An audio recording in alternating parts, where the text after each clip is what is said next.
My recipe for spaghetti pie is super easy. It's like all my other savory pie recipes. It's a bit of an experiment, but honestly, I think it's going to turn out really well. Over here, I have my 9-inch pie crust unbaked. You could use store-bought, but I'm using homemade. Mine does not look as good as it normally does because I made the crust last week and then I froze it, and then today I thawed it and put it into the pie plate. I've never done that before, so we're going to learn together if you can make a homemade pie crust, freeze it, and then thaw it. Here I have the spaghetti. I'm using 4 ounces or 114 grams or 1/4 of a 1 pound bag. I brought some water to a boil on high heat, gas mark 6 out of 6, added the pasta, a little bit of salt, and boiled it still on high for 8 minutes, stirring occasionally, and then drain. Now you can see it's dry, it's been cooling in the strainer. You do not want it to be wet because if the spaghetti is wet, not only will the sauce not stick to it, but it's also going to make for a runny pie. And here, I'm going to add some ground beef. I think you could definitely make this a meatless Monday meal, perfect for vegetarians. But what I did is I took 1/2 pound of vegetables, a small carrot and a small onion, about 100 grams each, and I sautéed those in oil for 5 minutes on medium heat. Then I added 1/2 pound of ground beef hamburger patties that I had frozen, 85/15. I did not thaw them, I added them directly frozen directly to the pan, and I cooked those for 10 minutes. If you want the meat to be a bit more brown, you should cook it first, but I think it'll be fine. Of course, I'm going to have some spaghetti sauce. I don't know how much I'm going to use. I'll let you know. So what I'm going to do is I'm going to add the spaghetti to this pan, and I'm going to add the pasta sauce here, and I am going to mix it, and I'm going to let you know how much I end up using because I don't want it to be too watery. And actually, honestly, I might use a separate bowl that's bigger. I was trying to not have to dirty something else, but we'll see. And of course, there's cheese. I'm using 1 8-ounce block of cheese, but I had half blocks lying around, so I'm using those. 1/2 block of mozzarella, 1/2 block of sharp cheddar, and then I took half of each, so the equivalent of 1/2 block, put it off to the side with a 1/4 cup or 60 grams of sour cream. That's for the topping. I have some extra spices. Not absolutely necessary, but I think it's going to make this really flavorful. 1/4 teaspoon each of garlic powder, onion powder, black pepper, oregano, parsley, and basil. I also have an egg here, I think, to keep it bound really well, kind of like a spaghetti frittata. It's going to need an egg. I'll see if I add that. But the first order of business is to add the sauce. I just finished adding the sauce to the spaghetti for my pie. I used 300 grams, so 1 1/4 cups. I added the spices. I tasted it and I decided to just add all of them. So 1/4 teaspoon each of all those spices. Now I'm going to add the egg. I think 1 egg is going to be enough. So I'm going to start adding my spaghetti to my pie crust. You can see I already put some cheese down on the bottom. That's to kind of form a seal on the bottom crust so that hopefully it's not runny, it doesn't leak. As I was layering in the spaghetti, I realized, you know what? This isn't mac and cheese. I think it's probably better to just mix in the cheese with the spaghetti in the bowl. So that is what I'm going to do. Now I'm literally just going to pour everything into the pie shell.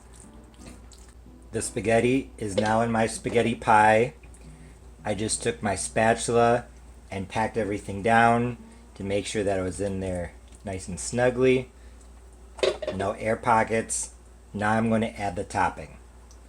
Like I said earlier, the equivalent of half an 8-ounce block of cheese with a quarter cup of sour cream. I have maybe a dash more of each spice. And I'm just going to add that to my topping. And so I might just sprinkle on top of here too. Mix that in. Now I'm just going to take this topping and put it on top of the spaghetti pie in globs. I'll show you what I mean. Instead of putting it all in one place, I'm putting a little bit here, a little bit there, because with the sauce and everything, it's going to be hard to spread this out.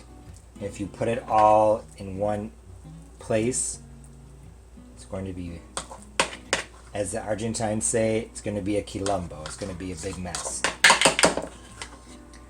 My oven is currently preheating to 350 degrees Fahrenheit, and I'm going to bake it uncovered at 350 for, I'm guessing, 40 minutes.